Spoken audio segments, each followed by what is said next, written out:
Aujourd'hui, nous avons eu le plaisir d'accueillir sur le campus de Guyancourt Madame la vice-présidente de la région en charge de la formation professionnelle et de la jeunesse. Nous avons pu lui faire visiter l'ensemble des installations et notamment nos différentes structures de formation.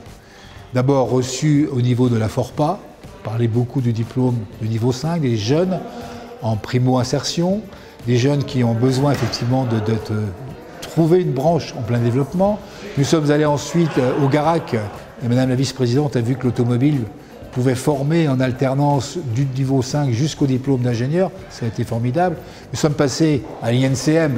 L'INCM, évidemment, c'est la moto, c'est le vélo. C'est aujourd'hui ce qui est en pointe. Et là, on a pu très bien observer que Madame la vice-présidente a fait quelques propositions, d'ailleurs intéressantes, d'installation à des jeunes qui étaient de nouveau en formation.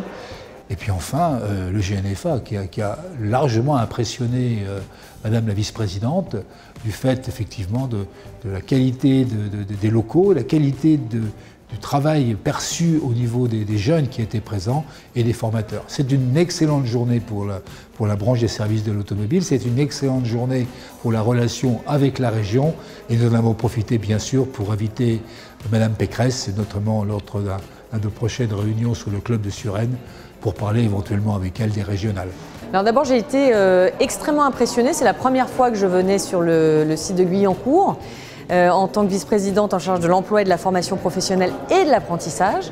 Et donc c'était important pour moi de voir à la fois la structuration mobilière, immobilière, de voir les circuits de formation et puis comme on est dans une période un petit peu particulière, de faire le point aussi avec l'ensemble des acteurs du secteur pour voir quelle est leur situation aujourd'hui, les difficultés et les freins qu'il y a à la fois à l'emploi, mais également dans le cadre de la formation, puisque la formation est en réalité comme pour objectif premier d'être une passerelle vers l'emploi.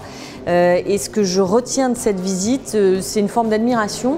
Et puis je repars avec beaucoup d'énergie parce que je vois qu'il y a du cœur à l'ouvrage et que nous avons tous les outils pour regarder l'avenir beaucoup plus sereinement. Partout où nous sommes allés, on a senti cette motivation. L'automobile est un métier de passion et donc partout où nous sommes allés, on a senti vraiment une implication très forte et franchement, ça nous a donné un moral extraordinaire.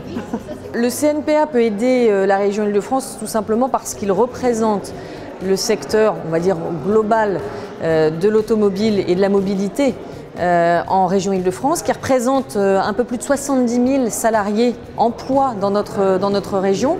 Et la particularité, et j'allais dire l'ambivalence de la région Île-de-France, c'est qu'à la fois on a des chômeurs, mais on a aussi près de 400 000 offres d'emploi qui ne sont pas pourvues. On a des secteurs en tension et nous avons besoin que des filières ou des secteurs dynamiques comme celui de l'automobile et qui le sont parce qu'ils sont confrontés à beaucoup d'enjeux, qu'ils soient environnementaux, sociétaux, technologiques, participent avec nous à cet effort de mutation et permettent à un maximum de Franciliens de trouver les emplois dont le territoire a besoin.